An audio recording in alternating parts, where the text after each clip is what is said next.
Hey everyone, welcome back to our channel, or hello if this is your first time here. Today we're making a Nashville Hot Chicken Meatball Sub Sandwich with bread and butter pickles and a Cabbage Ranch Slaw. And let me tell you, it's one heck of a sandwich. So let's get into it. Okay, so we're gonna start by making our meatballs. We are working with 1 pound of chicken. We're just gonna add that right on in. And then we have this handy slicer, and this just makes prepping your veggies so quick, so easy. Absolutely no shade in my kitchen shortcut game. I'm gonna add the diced onions to the chicken. And then we are going to press some garlic. If you don't have a garlic press, absolutely recommend. We'll link one below in the description. 1 egg. It's about 2 tablespoons of chopped fresh parsley, 2 tablespoons of panko breadcrumbs. Then we're gonna add a generous pinch of salt and freshly cracked black pepper. If you can, always go for the freshly cracked. It really does make a difference in the flavor and the pungency and the aroma. All right, just gonna mix it all together. You can use your hands if you want. I prefer to just use a spoon. Okay, so we're just gonna cook up a tiny piece of the meat. You don't need a lot. This is about a tablespoon, and this is plenty, because again, we're just taste testing it to make sure that it's seasoned properly before we go and roll everything into a ball. Okay. Taste test for you. And taste test for me. Just a little more salt and pepper. Yeah. Just a little more salt and pepper. Okay. We're gonna add in a little more salt and pepper. Then we're gonna roll these into balls. This might seem like a tedious extra step, but I really do think it pays off in the end. We're gonna bake our meatballs so that while they're cooking, we can prep the other ingredients, but you can cook these in any way you want. Just greasing up our tray so the balls don't stick. Sticky balls. And I'm just gonna use this ice cream scoop to portion out the meatballs.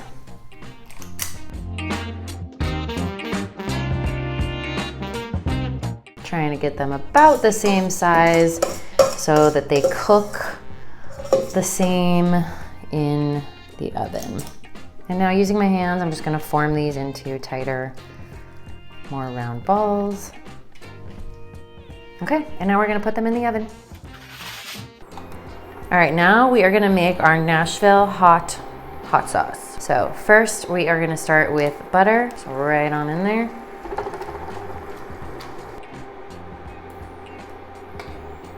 For our spices, this is coconut sugar, but you could use brown sugar. We just didn't have it, and we use what we have. And then we have garlic powder, smoked paprika, chili powder, and lots of cayenne. We're just gonna add all of this into the butter.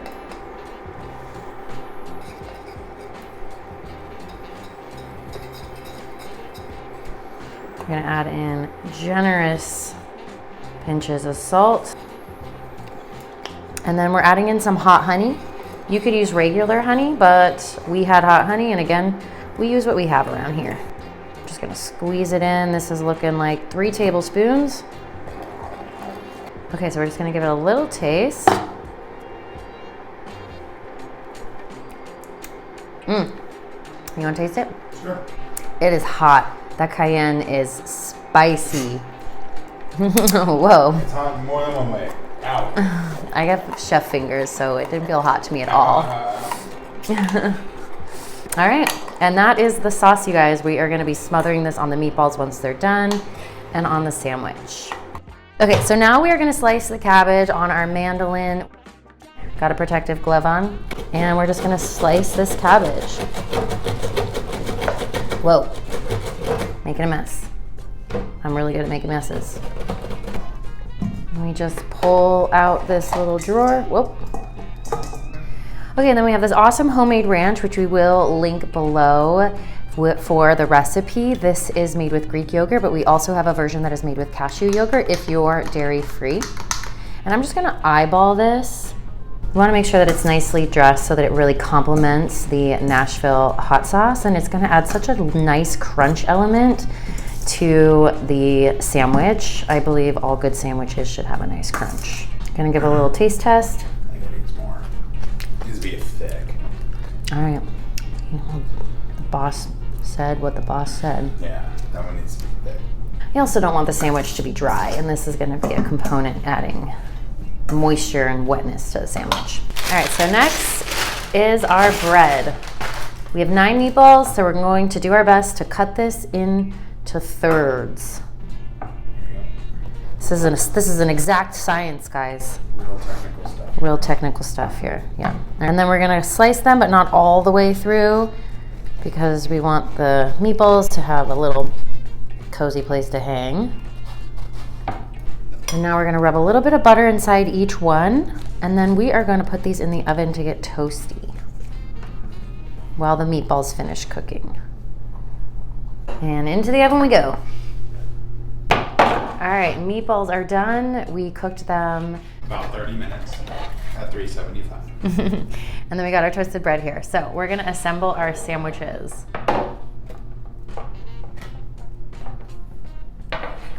As the sauce cooled, it got nice and thick. So that's what we're looking for there. I'm gonna rub a little bit of sauce on both sides of the baguette. And then we got these bread and butter pickles. We are just going to lay them on the bottom side, whichever side you choose is the bottom. And then we're gonna dip our meatballs in the sauce. Look at that.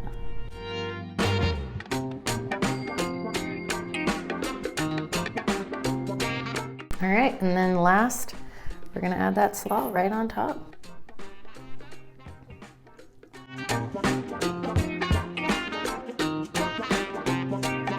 And just for funsies, we're gonna pour a little more ranch on top, because why not? Look at this sandwich. Yum. Should we try it? Let's try it. Let's try it. Whoa, how does someone even eat this thing? That's good. It's messy, saucy. That's really good. You wanna try a bite? Sharing sandwiches. Share a lot of things. The creaminess of the ranch balances out the spiciness of the hot sauce. You got that sweet acidity from the pickles. It's a hell of a sandwich, no? Thank you guys so much for tuning in today. See you next time.